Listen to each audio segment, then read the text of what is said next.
Olá, está começando o Segurança em Foco, programa da TV Mar, canal 25 da NET, que analisa a segurança pública do Brasil, de Alagoas e do mundo. Hoje nós iremos tratar dos temas debatidos no 13º encontro do Fórum Brasileiro de Segurança Pública, principalmente no tocante aos homicídios. Vamos analisar as taxas de homicídios no país, nos diferentes estados, os métodos de investigação, a tentativa de padronização desses métodos de investigação, as estatísticas e vamos analisar também as taxas de resolução dos crimes de homicídio no Brasil. Iremos falar muito mais desse encontro.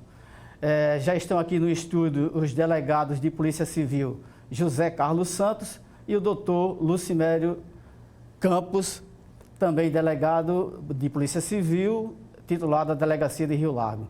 E você não saia daí, e que daqui a pouco a gente volta com bastante assunto sobre o Fórum Brasileiro de Segurança Pública.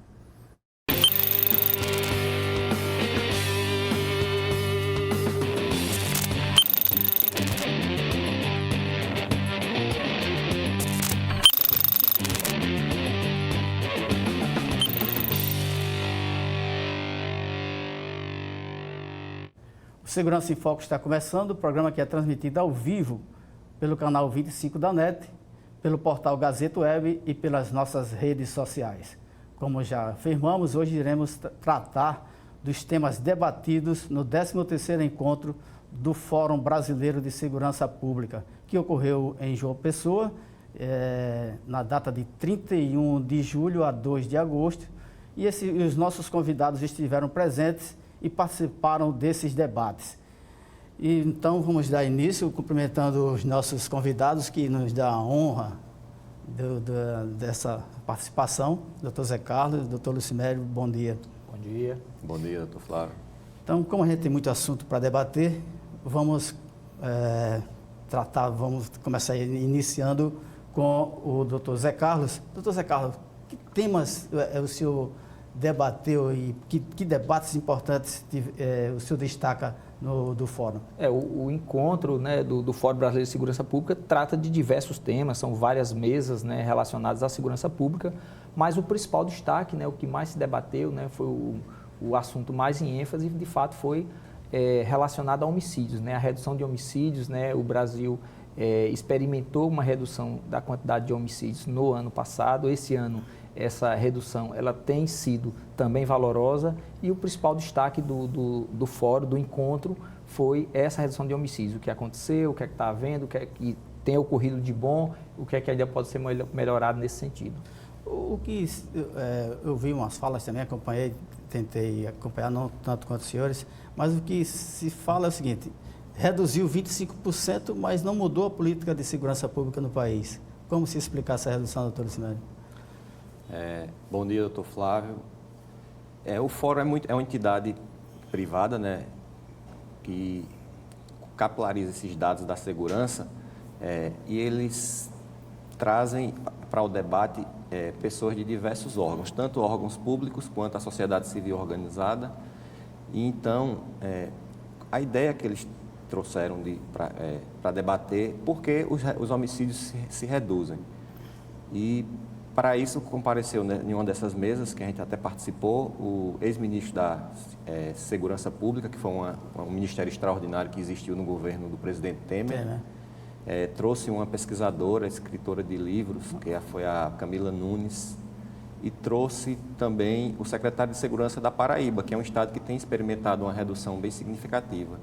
E esses índices, como o senhor falou aí, no patamar de 25% como geral de redução, mais estados como Ceará, com 50% de redução o ano passado e esse ano, Alagoas acima de 20%, 23%, 24%, são resultados de uma política de segurança.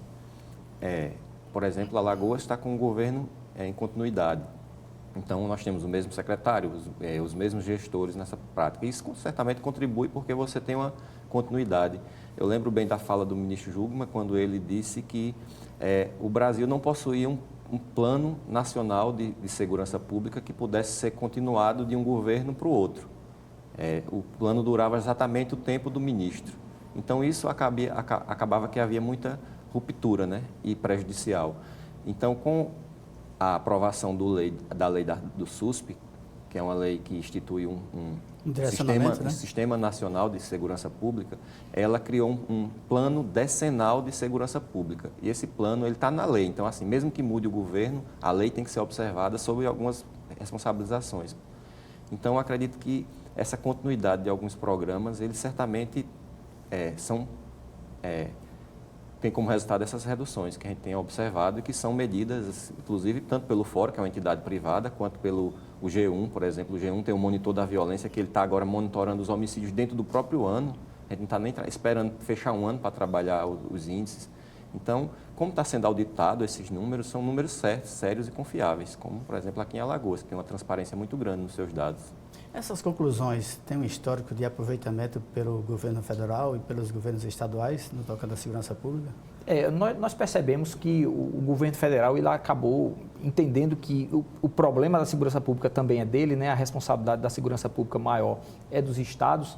E a gente imagina que, de fato, a partir do governo Temer, né, desde a última eleição, antes dessa, na verdade, o Jair Bolsonaro, uma das principais bandeiras dele, dos principais motivos que muitas pessoas votaram nele, é porque uma das bandeiras era a segurança pública. Então, a segurança pública acabou virando, de fato, a maior dor de cabeça, a maior preocupação das pessoas. E o governo federal percebeu isso, né? Então, finalmente saiu do papel o SUSP, que já tinha sido planejado e imaginado desde 2007, enfim, ainda no governo Lula, ele finalmente saiu do papel, porque o governo federal percebeu que ele não adiantava só dizer que era problema do Estado, não era problema dele, e isso foi fundamental, né? Acho que o primeiro passo, de fato, foi o SUSP, que lançou as diretrizes, né? Algumas questões até operacionais também, de integração de inteligências, de dados enfim, a questão de formar dados, né, informações, né, como o doutor Lucimero bem colocou. Não adianta você atacar um problema se você não sabe qual é o problema, né? E para você saber qual é o problema, você tem que ter dados, tem que ter números, tem que saber onde você quer chegar e o que é que falta para chegar lá, né? Então, essa preocupação do governo federal passou a ter, especialmente com a criação do SUSP, ela vai ser salutar e certamente contribuiu com essa redução de homicídios. Se fala na Constituição, está na Constituição que saúde, educação e segurança é dever do Estado. Na saúde, esse dever do Estado vem do governo federal, governo estadual e vai até o município. Educação é a mesma coisa. Isso não acontece com a segurança, que é basicamente o Estado. Qual seria a razão disso? Isso foi também bastante falado lá, né? Porque há aqui meio que uma transferência de responsabilidade quando se fala da segurança pública, né? Fica tudo na responsabilidade constitucional do Estado. A União, que teria aquela função centralizadora ali e de projetos, ela não provia de recursos os estados para contribuir com isso. E os municípios têm aquela função mais próxima da população, que também ficava muito a desejar, e cada um ficava empurrando a responsabilidade um para o outro, e o Estado acumulando toda essa gama de incumbências para solucionar os crimes. Então, o SUSP ele trouxe isso também, né? A lei ele trata sobre a responsabilidade de cada um, e ele diz que para que você receba recursos, você tem que cumprir determinados objetivos, entre eles, por exemplo, a estatística, os dados estatísticos. Porque, por exemplo, tinha estados, como São Paulo, e outros, mas São Paulo é mais conhecido, que tinham dificuldades de fornecer os dados, porque os dados eram tratados pelo próprio Estado e ele fornecia conforme o interesse político daquele momento, né? Se os dados fossem ruins, o governador não ia querer mostrar, porque aquilo ia ser ruim para a campanha política dele futura. Essa posição do Estado de São Paulo é histórica. Talvez tenha sido dos últimos estados a aderir ao Renavan, e o estado que possuía 51% da frota. Então, isso não é uma novidade. Essa falta de dados, ela dificultou muito o planejamento, né? Você tem que planejar as coisas e aí com a lei, a lei só fez fechar isso, né? Mas, por exemplo, a Alagoas ela já vem tratando os dados com a responsabilidade antes do governo atual. O governo anterior já tinha já tinha se estabelecido um sistema de estatística sério em que você contabilizava.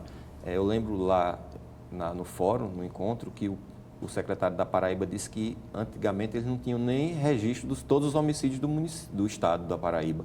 E hoje, assim, deve existir ainda mais, por exemplo, tenho certeza que Alagoas há muito tempo contabiliza todos os homicídios que ocorrem, então você tem ali um boletim de ocorrência e automaticamente um inquérito policial instaurado.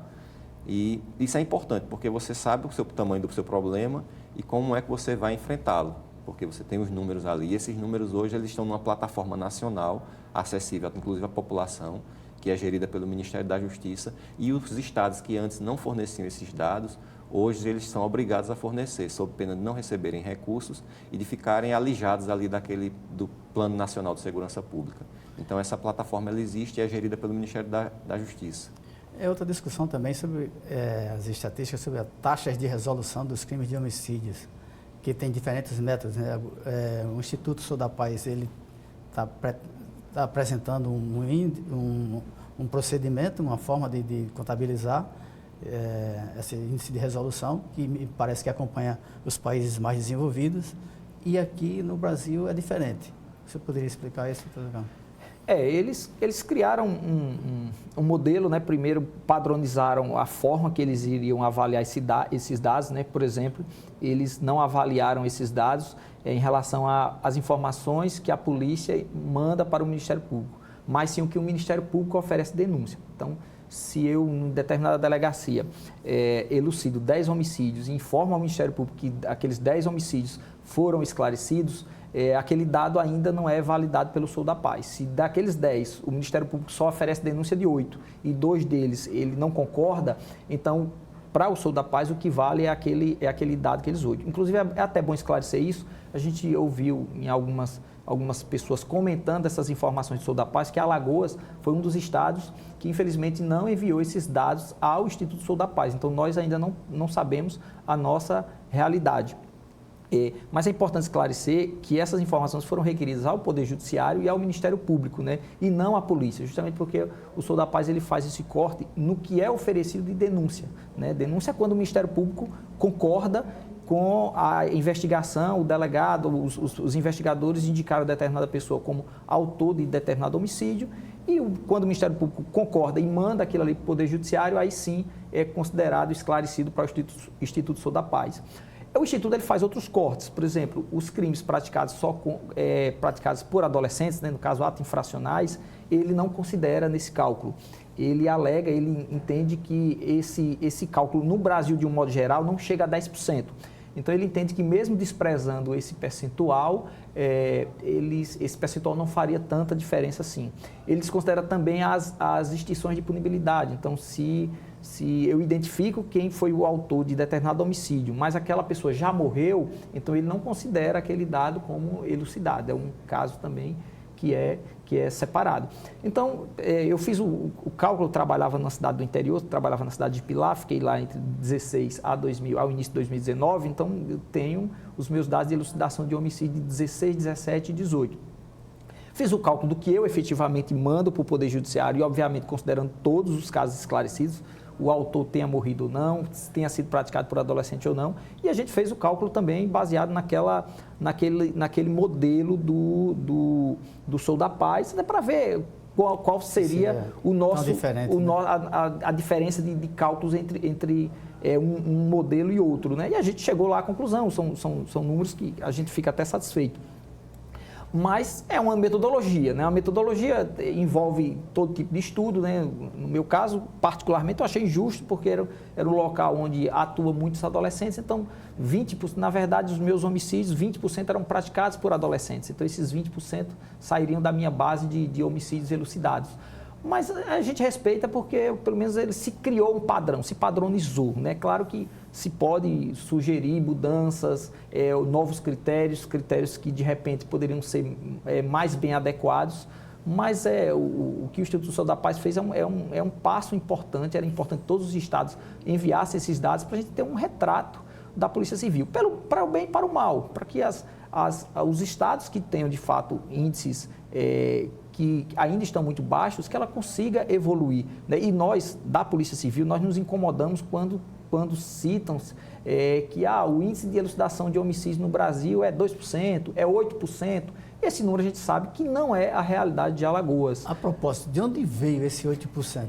Olha, pelo que fui pesquisar sobre esses benditos 8%. O que é que eu encontrei? Eu encontrei, na verdade, que esses dados foi quando se criou a história de Meta 1, Meta 2, aqueles mutirões do CNJ, e aí eles fizeram esses cálculos em homicídios praticados muito antigos, em 2007. Então, assim, é uma realidade de mais de 10 anos atrás que se chegou a essa conclusão. De fato, homicídios muito antigos são difíceis de elucidar, se não se elucida dentro do primeiro ou do segundo ano, como propõe, por exemplo, o Sou da Paz. O Sou da Paz considera 2 anos até você solucionar o homicídio. Fica mais difícil. Então, a polícia sempre se incomodou com esses 8%. Pelo menos nós, em Alagoas, sempre soubemos que não era a realidade nossa realidade é bem melhor, né? E esse retrato Sou da Paz, ele vai nesse sentido, né? Alguns estados estão um pouco mais de dificuldade, outros estados com números muito bons. A gente acredita que Alagoas, quando forem fornecidos esses dados pelo Ministério Público e pelo Poder Judiciário, a gente acredita que vai estar numa posição mais agradável do que vários outros estados e numa situação de que a gente pode dizer que a Polícia Civil, apesar dos problemas, apesar das dificuldades, que tem que melhorar, e claro que tem que melhorar, ela tem sim o seu bom grau de eficiência. Não se trata de uma cópia de um procedimento que é feito lá nos países desenvolvidos, em que os menores não teriam tanto protagonismo no tocante à violência quanto no Brasil, e eles trouxeram, implantaram e essa desconsideração não cabe aqui para o Brasil. Na verdade, esse modelo proposto pelo Instituto Sou da Paz, que é outra entidade privada que é parceira do Fórum Brasileiro de Segurança Pública, assim como o Instituto Igarapé, ele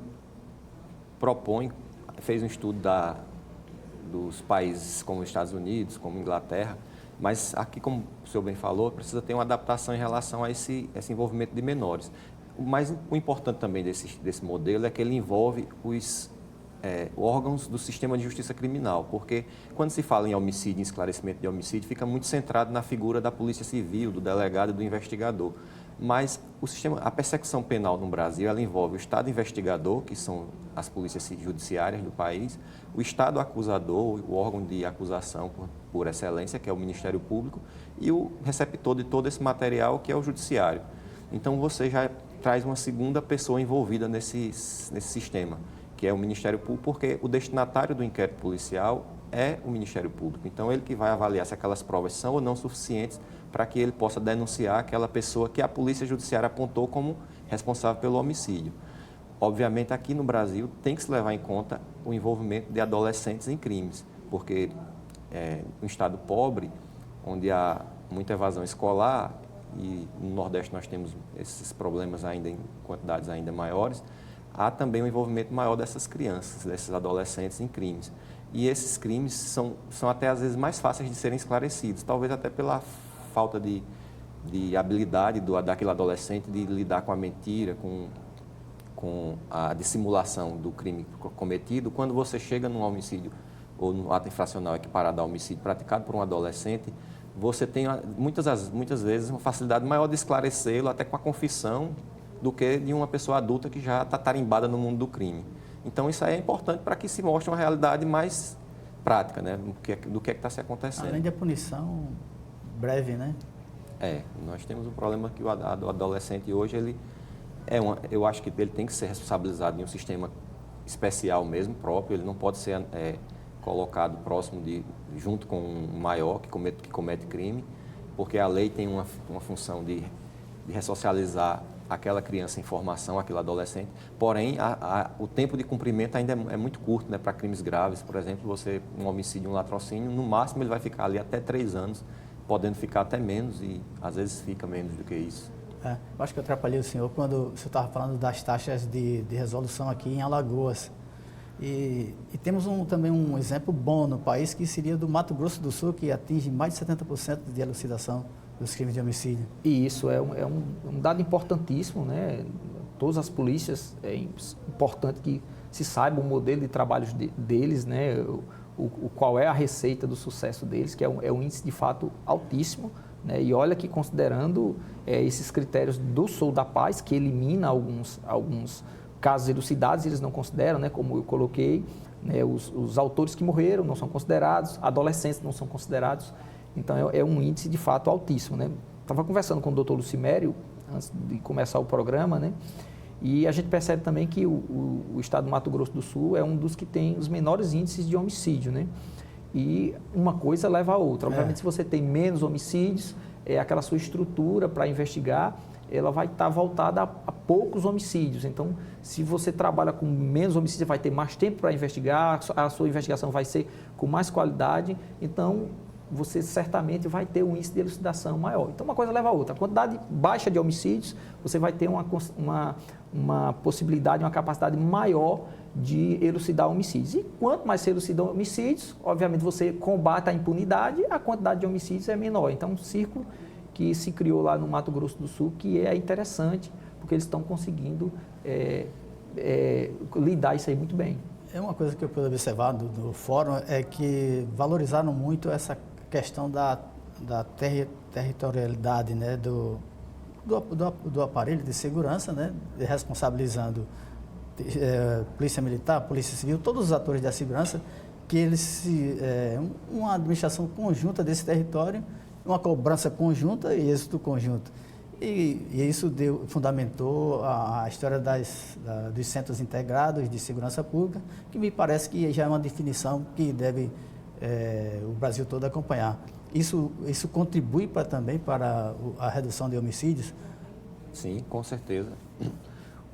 Esses dados do Mato Grosso do Sul, como estão sendo falados aí, que em 2016 foi 88%, é o maior índice de esclarecimento do país, segundo o modelo do Instituto Sou da Paz, que é um modelo até mais exigente, e Santa Catarina, que está logo em seguida, são dados muito bons, e eu acredito que quando esses dados de Alagoas forem fornecidos, principalmente relativos a esses últimos anos, 2017, 2018 e 2019, como tem reduzido a quantidade de homicídios, e como o doutor José Carlos bem falou, você tem mais condições de trabalhar no quantidade menor de crimes, esses números também vão ser excelentes.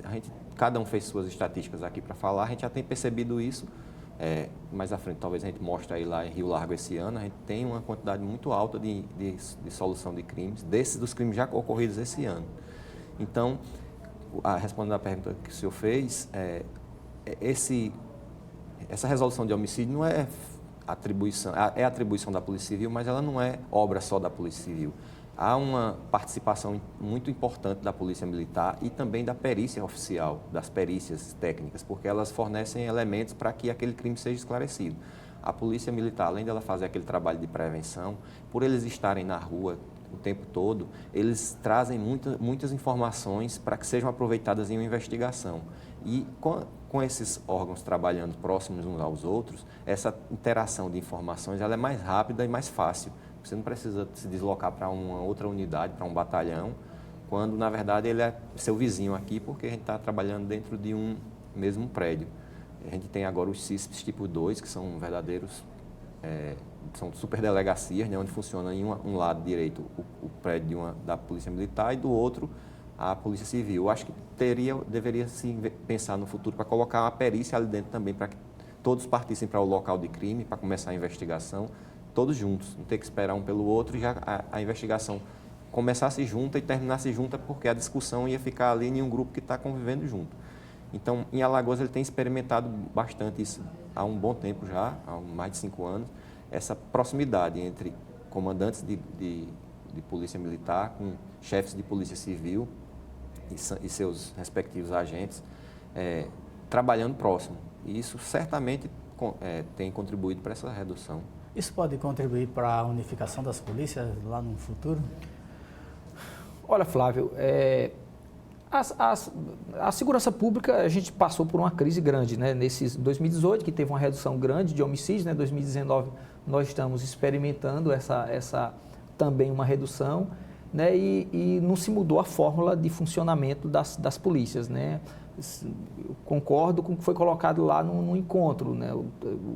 O Raul Jugman colocou a preocupação dos próprios governos estaduais de se preocupar mais com a segurança pública, até porque era ano eleitoral, então as pessoas passaram, olha, a população está priorizando a segurança pública, então a gente tem que investir nas polícias, tentar melhorar a qualidade da nossa investigação, a qualidade da nossa prevenção. Então, eu acredito que com a estrutura de hoje, a gente ficou um pouco mais eficiente, melhorou a gestão. Aqui em Alagoas, por exemplo, a gente tem a mesa de situação, que é diariamente os gestores da segurança se encontram para discutir onde é que está um problema, onde é que a gente tem que alocar mais recursos, o que é que tem que combater, o que é que não tem que combater. Alguns temas sempre rondam em relação a gente tem que melhorar alguma coisa nas polícias de um modo geral. Se fala de desmilitarização, se fala na questão da unificação das polícias, né? Se fala na questão do ciclo completo, né? Eu particularmente, inicialmente, eu gostaria de ver, de fato, uma melhoria no sistema que há hoje. Por exemplo, eu acredito que há ainda uma grande margem de investimento na polícia investigativa, na polícia civil. Então, antes de se dizer que se mudar a estrutura da polícia civil ou se juntar com outra estrutura policial, eu acho que primeiro a gente deveria buscar uma profissionalização maior e um treinamento maior e investimento maior na polícia civil. E aí, de repente, se a gente vê que as coisas ainda estão patinando, aí a gente poderia, de fato, passar a vislumbrar outras coisas. Minha opinião pessoal, eu sou muito aberto em discutir soluções para que a gente busque a melhoria da segurança pública. A pessoa que está em casa, está nos ouvindo, ela não quer saber se tem 2, 3, 4, 5 polícias e nem se há alguma discussão entre elas, né? Ela quer que, de fato, seja seguro. Se a Polícia Federal, a Polícia Militar ou a Civil vai estar na frente da casa dela resolvendo um problema, ela não quer saber disso, né? Então, eu acho que esse debate é sempre importante, mas eu gostaria de ver antes ainda que se melhorasse o investimento e a estrutura da Polícia Civil. Essa deficiência na estrutura estrutural da Polícia Civil faz com que ela tenha uma investigação seletiva, não seletiva no sentido ruim, você atribuir valores ao que deve fazer, priorizar. Então, isso leva a Polícia Civil a priorizar os crimes contra a vida, depois os crimes contra o patrimônio e lá mais na frente os de menor potencial ofensivo. Isso é uma verdade? Sim, eu acho que uma especialização, por exemplo, de uma delegacia, nós temos cidades que não têm delegacias especializadas, é aquela delegacia que cuida de todos os crimes numa só. Quando aquela cidade ela passa por um volume muito alto de crimes contra a vida, por exemplo, que são os crimes que incomodam diretamente a população, porque estão pessoas morrendo ali na rua e a sensação de segurança piora. O roubo também traz essa sensação de insegurança. Uma das táticas, uma das técnicas é você especializar uma delegacia para cuidar só daquele crime. Então, você, quando está especializando uma delegacia ali, você está dizendo o seguinte, olha, eu tenho que cuidar desse crime aqui porque ele é mais importante e os outros que não têm uma especialização, vai ser cuidado por uma delegacia clínica geral, eles têm uma importância menor. Sempre a escolha foi pelo crime contra a vida, porque a vida é nosso maior bem. Mas, por exemplo, na capital nós temos uma delegacia de roubo, cujo delegado titular é o Dr. Zé Carlos hoje, atualmente, que é um crime que incomoda muito a população. E num grande centro você tem que ter alguém especializado naqueles crimes, porque quem cuida de tudo acaba cuidando de tudo com menos eficiência do que quem cuida especificamente só daquilo, né? Isso é uma coisa natural em tudo na vida. Então, se eu tenho atribuição, lá em Rio Largo não existia uma delegacia especializada quando eu fui. Existia uma delegacia que ficava com ela os homicídios, mas ela também cuidava de Maria da Penha, da briga do vizinho. E ainda a população até procura o prédio lá pensando que ainda é assim. Meu vizinho não me pagou o dinheiro, então ela quer que a Polícia Civil interfira ali. Mas hoje nós temos aqueles policiais dedicados apenas a investigar os homicídios da cidade. Então, eu tenho que explicar para aquela população que vá procurar outra delegacia que existe na cidade para que resolva aquele conflito por outros profissionais, porque nós estamos ali cuidando do crime que é mais importante para aquela sociedade, que é o crime contra a vida. Contra a vida, verdade. O senhor é titulado a roubos. Quanto impacta o roubo de celular nos seus índices? Muito. O roubo de celular deve ser em torno de 70% a 80% de todos os meus casos, né? É muito considerável, né? Porque é um bem que praticamente todo mundo tem, né? É um bem que, às vezes, via de regra, está sempre à mostra, muito disponível, muito fácil da ação de criminosos, né? Que às vezes pegam as vítimas, geralmente mulheres, idosos, adolescentes, desprevenidos, despreocupados. Então, assim, é considerável. Nós temos feito um trabalho lá longo lá e estamos querendo criar uma rotina nesse sentido, de rastrear absolutamente todos os aparelhos celulares que são roubados, que vão para a nossa delegacia, É importante esclarecer que nossa delegacia não trata de todos os crimes de roubo de Maceió. Alguns crimes de roubos vão para os distritos, né, as delegacias de bairro, né, os nossos casos são só os que a gente chama de qualificado pelo número de pessoas, quando são praticados por 2 ou mais pessoas, aí sim que vai para a nossa delegacia. A gente tem feito um trabalho importantíssimo lá, Flávio. A gente tem recuperado por mês em torno de 50 a 60 celulares. O primeiro mês a gente recuperou em torno de 50 celulares, o segundo mês fechamos com 62 e agora nós já temos lá 26 celulares já recuperados esse mês e logo, logo vamos estar convidando as vítimas a receber pelo menos o seu bem de volta. O senhor vislumbraria um método eficiente que determinasse a falta de interesse do criminoso para o roubo do celular? Nós estávamos conversando com o doutor Lucimério, inclusive é um projeto que nós temos que realizar, e nós propormos um projeto de lei para que a própria operadora ela crie esse mecanismo de fornecer automaticamente para a polícia essas informações sem que seja necessário a polícia instaurar um inquérito, fazer uma representação, ir ao Poder Judiciário, esperar o Poder Judiciário, depois aí sim ir às operadoras, né? Então, o que a gente imaginou? Que as operadoras deveriam assumir uma responsabilidade maior. A gente tem uma dor de cabeça com as operadoras, que é a facilidade de você cadastrar chips em nome de terceiros. Com o CPF do senhor, eu registro qualquer chip e posso praticar crimes com ele, e se a polícia eventualmente for procurar o chip, vai encontrar o senhor e não a mim. Então, a gente até imaginou que se as operadoras passarem a receber a informação de que o determinado celular foi roubado, por exemplo, oferecendo um aplicativo, uma base de dados que as vítimas preencham, olha, meu celular foi roubado, está aqui o número do BO, é isso, isso, isso. E na hora que esse aparelho for vinculado a outro chip, a própria operadora informar a polícia local, olha, esse boletim de ocorrência, esse aparelho celular foi informado pela vítima tal, que foi roubado e aqui pessoa tal está utilizando.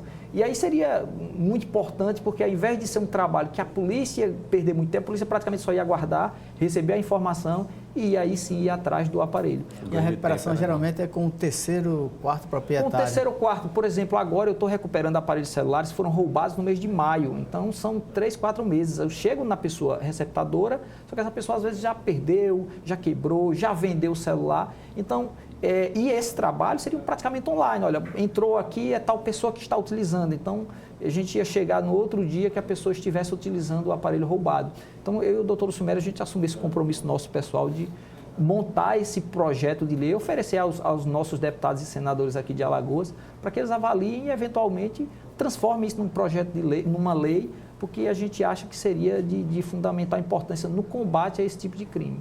A população vai agradecer, doutor Lucimério.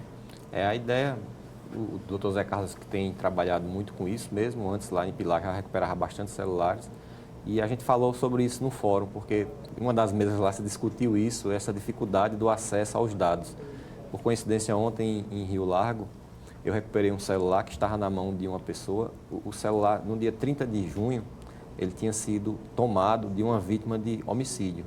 A vítima foi sequestrada, torturada, morta e desovada numa mata lá de Rio Largo, e o corpo só apareceu 5 dias depois, e a gente pediu à operadora, demorou aí uns 15 dias para ela dizer quem era que estava usando. Aí ela, no primeiro pedido, não tinha ninguém usado, somente a vítima. Então, tinha lá o nome da vítima e a última utilização dela às 8 horas do dia 30, que foi o dia onde ela foi sequestrada e sumiu. Aí eu tive que renovar esse pedido para ver se mais alguém colocou o chip nesse celular. Aí na segunda vez que eu renovei, aí veio a informação de que segunda pessoa colocou esse chip. Então eu fui atrás dessa pessoa que cadastrou o chip e colocou no celular da vítima, no endereço que ela já não usava mais. Na verdade, o endereço fornecido no cadastro da operadora estava em São Paulo, mas com as pesquisas dos policiais lá, a gente descobriu que a mãe dele tinha um endereço em Alagoas, em Maceió, e nós fomos atrás pelo endereço da mãe. E a pessoa também já não morava mais nesse endereço, então eu disse, então não tenho mais o que fazer, eu vou ligar para essa pessoa, se ela for uma pessoa que pegou esse celular de boa fé, ele vai me receber para devolver. E acabou que deu certo, a pessoa ficou meio desconfiada, sem saber se tratava mesmo da polícia, mas resolveu nos acompanhar à delegacia e foi feita a devolução, e ela alega que comprou de um terceiro já, né? Mas assim, nesse intervalo aí, do dia 30 de junho para ontem, a gente se perdeu aí 1 mês e meio, que esse projeto certamente abreviaria e seria bom para a população e facilitaria o trabalho da polícia. Vocês discutiram alguma coisa sobre local de crime no fórum? Da importância de quem chega primeiro no local, porque, até por ignorância, eu defendia que a polícia que chegasse primeiro, ela poderia fazer esse levantamento. E não é o caso. Muitas investigações até são prejudicadas por esse fato, de quem chega primeiro e de quem faz a intervenção. Se chega primeiro para preservar, tudo bem, mas se você chega primeiro e faz os primeiros levantamentos, você pode macular toda a investigação. Vocês falaram sobre isso? Eu não participei de nenhuma mesa que tenha tratado esse tema como um tema principal, mas é um tema transversal que sempre é tratado, porque sempre se bate na questão da polícia trabalhar com o chamado POP, né, que é o Procedimento Operacional Padrão. Então, se ter um padrão de atuação, né, a polícia militar, que é via de regra quem chega primeiro no local, isolar totalmente o local, né, não deixar parentes, nem curiosos, nem a própria polícia ir lá para tirar fotos, para checar o que é que tem algo no bolso, porque isso de fato descaracteriza a cena do crime. Né? São inúmeros e inúmeros laudos que a perícia faz e ela diz, olha, a gente não tem condições de dizer que o local estava intacto por causa disso e disso e disso. Então, assim, é importantíssimo essa preservação. Eu acho que a gente pode avançar em nível de Brasil, em Alagoas também, em relação a isso. Muitas das vezes a gente chega nos locais, a população também teria que se conscientizar em relação a isso, porque, na verdade, antes da chegada da polícia, quem chega lá é o popular, e ela teria que se conscientizar de que, olha, tem um corpo ali é uma cena de crime, a gente não pode chegar junto, não pode tocar em nada, porque alguém pode até se prejudicar, de repente numa cena muito complexa, que uma digital vale muito e chega um curioso, coloca uma digital ali em determinado vidro, em um celular, aquilo ali ela pode se voltar até contra a pessoa. Então, infelizmente no Brasil nós não temos essa cultura da população dizer ali tem uma cena de crime, não chego perto, né? E as polícias também, polícia civil, polícia militar, a gente tem que trabalhar mais e amadurecer mais um padrão de que a gente tem que isolar ali, esperar a perícia, quando a perícia terminar os trabalhos dela, aí sim a gente entra no local do crime. O senhor em Rio Largo, o senhor investiga feminicídio também, né? Sim. O feminicídio ele tem uma dinâmica diferente até do próprio local de crime, um procedimento diferente de quem vai investigar? O feminicídio é uma figura recente, né, de 2015, foi criada no Código Penal. É o homicídio praticado contra a mulher, né, num contexto de violência doméstica. Então, a vantagem de investigar o feminicídio é que você, como é um crime de proximidade, ali autor e vítima têm uma relação próxima, então quando você chega lá, na verdade, você já sabe quem cometeu o crime. Então, o local de crime ele já traz para você ali somente o trabalho de coletar os elementos materiais que vão incriminar e comprovar que aquela pessoa cometeu o crime. Eu me recordo de ter ido a locais de feminicídio em que o próprio filho do casal já foi logo antecipando quem foi que cometeu. Uma criança de 5 anos que ela disse, pai, que matou a maninha. A própria criança que me falou. Então, qual foi o meu trabalho naquele local? O local já estava isolado, trabalhar com a perícia para que a gente resgatasse elementos materiais ali, que nesse caso foi, por exemplo, um telefone celular da vítima, da mãe morta, que antes do autor matar aquela mulher, eles se discutiram pelo telefone, porque ele não estava em casa e ele disse, estou indo aí matar você. E ela não acreditou, porque eles brigavam muito e ele de fato foi lá. E essa conversa estava no celular da vítima, então nós tivemos o cuidado de levar o celular para a delegacia, de averiguarmos o aparelho e encontrar essa conversa lá, que foi um elemento que confirmou a versão do menino que tinha dito que foi o pai que matou a mãe. Então nós temos essa vantagem da investigação do homicídio, que é favorável à polícia, porque a proximidade entre autor e vítima já faz o crime ficar praticamente esclarecido. Recentemente, essa semana, foi divulgada a estatística aqui de Alagoas, que 80% dos crimes, acho que são dos feminicídios, foram esclarecidos. Talvez os outros 20 que não estão esclarecidos é porque a pessoa vivia uma relação com alguém que não era conhecido e a polícia está atrás de saber quem era essa pessoa, mas tem um norte já bom, né? É diferente do homicídio propriamente dito, que você às vezes não tem, você tem que começar a destrinchar as relações entre a pessoa. Não é uma questão de gênero, ela não morreu por ser mulher, ela pode ter envolvimento com uma facção criminosa e necessariamente não ser um feminicídio. Isso, aí nesse caso aí já não é um feminicídio, esse aí seria um homicídio propriamente dito. Em Rio Largo nós temos esse ano 4 casos até o meio do ano de mulheres mortas. 2 eu indiciei como feminicídio, porque foi feminicídio mesmo, foi o autor, o companheiro que matou. E 2, foi guerra de facção. Então, assim, a pessoa não morreu porque ela era mulher ou porque havia um contexto de violência doméstica. Uma foi decapitada em janeiro, foi um crime de grande repercussão na cidade. E ela foi morta porque ela tinha relações promíscuas dentro da própria facção dela, que no caso não foi nenhuma relação, uma guerra entre facções rivais. Ela tinha débitos com um dos parceiros dela do mundo do crime e eles resolveram se juntar para matá-la. Então, assim, dos 4 casos de mulheres mortas em Rio Largos, 2 foi feminicídio e 2 foi homicídio. Doutor Zé Carlos, falando em facção, né? Cada vez mais é debatido o papel, o protagonismo das facções nos índices de crime. Se o crime em São Paulo, a redução de homicídios em São Paulo acontece, é porque está pacificado pelo PCC. Se os crimes de homicídios eles aumentam no Nordeste, também é uma atitude, isso é uma motivação, isso é motivado por facções criminosas. Não seria uma contradição nisso? Como é que você observa Olha, Flávio, esse protagonismo? Eu acho que a gente não pode imaginar e acreditar tão somente, seja o aumento, seja a diminuição, as facções e guerra de facções. Aumentou, foi só porque as facções se desentenderam. Baixou, foi por causa disso. Mas eu entendo que até tem sentido essa diferença de um local a outro por causa do estágio que cada facção está. Por exemplo, no estado de São Paulo, a facção ela tem um estado já de praticamente dominação, né? De não há conflitos com outras, ou se esses conflitos são bem menores e isolados. Então, nesses locais onde a facção, ela de fato, ela já tem um controle, digamos assim, um território pacificado, como eles chamam, né? A tendência, de fato, que não haja tanta violência com outras facções, né? Diferente em outros locais onde eles estão brigando por território, estão brigando por espaço, brigando por sobrevivência, como foi o caso que aconteceu no Ceará, né? Como aconteceu também no norte do estado, tem sido isso muito comum, né? Naquelas brigas pelas principais rotas de tráfico.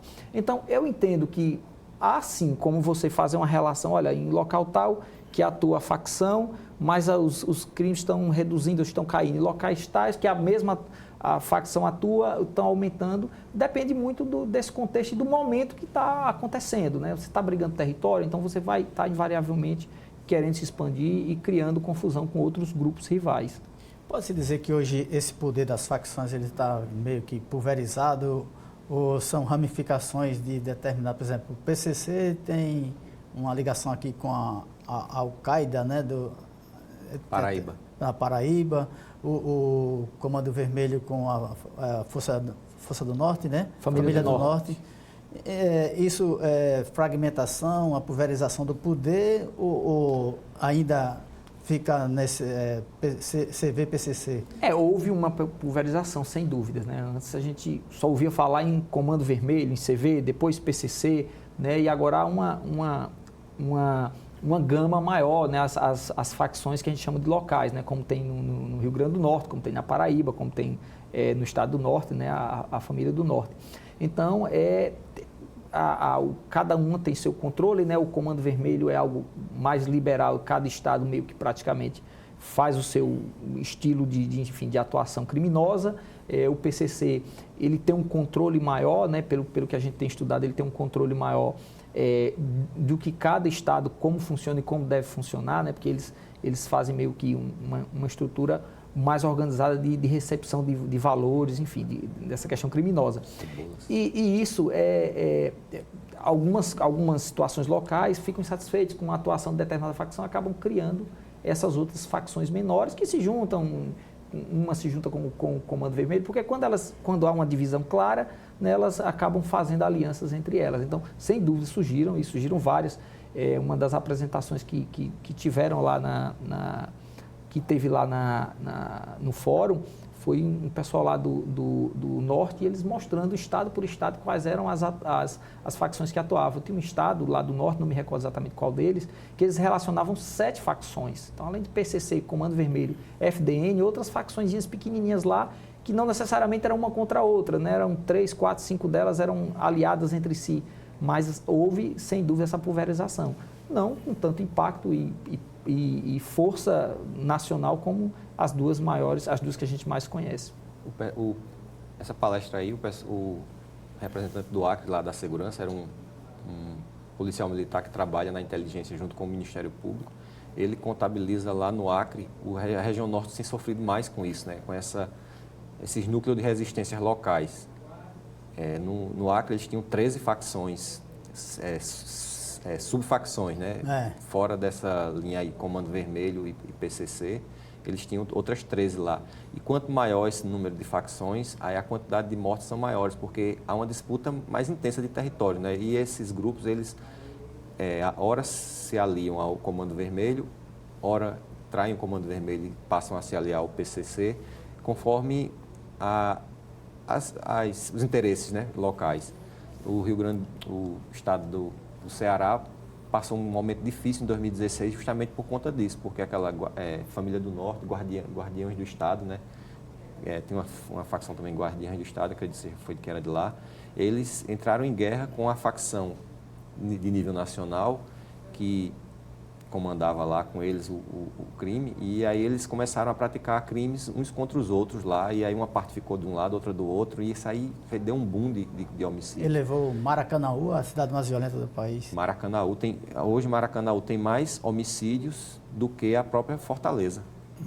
Atualmente, né, os índices de Maracanaú são piores do que a própria capital, então você vê que vai ficando mais periférico e essas facções, às vezes, elas vão correndo, a capital aperta, eles correm, como eu enfrento muito isso em Rio Largo, aí o pessoal foge para as regiões mais próximas da capital.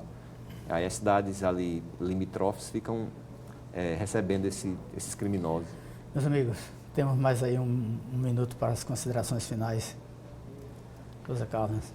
O que a gente pode dizer, principalmente sobre o nosso tema principal, né, que foi sobre o encontro, né, é importante sempre o debate sobre a redução de homicídios, né, entender o que é que está acontecendo, para que a gente continue evoluindo, né, na luta para reduzir cada vez mais os índices de homicídios. Então, é importante que a gente continue debatendo isso e evoluindo cada vez mais. Agradecemos o convite, mais uma vez, de estar nesse seu programa tão prestigiado. É importante trazer para o local também, né, Alagoas. A gente tem participado há anos já desse encontro e outras pessoas participam. E é importante você ali ver pessoas de diversos estados com problemas diferentes, mas visando a mesma solução, e órgãos diferentes, tanto a iniciativa privada ali, a sociedade civil organizada, os órgãos de segurança discutem com a academia, muitos pesquisadores que trabalham os dados, e essas soluções, esses encaminhamentos de soluções são aproveitados aqui. A gente vê que a Alagoas está no caminho certo, as polícias estão trabalhando bastante e tem um respaldo nacional do que está sendo feito. Então, essa discussão é muito interessante, principalmente falar sobre esclarecimento de crimes, que é uma cifra que precisa ser bem exposta, né, para que a população saiba o que é que está acontecendo. Muito obrigado aos dois. O Segurança em Foco está terminando, o programa que será reapresentado aqui mesmo no canal 25 da ANET, na TV Mar, em horários alternativos neste final de semana. E a partir das 16 horas já estará disponível no YouTube, na nossa página. Então, até a próxima sexta. Até mais.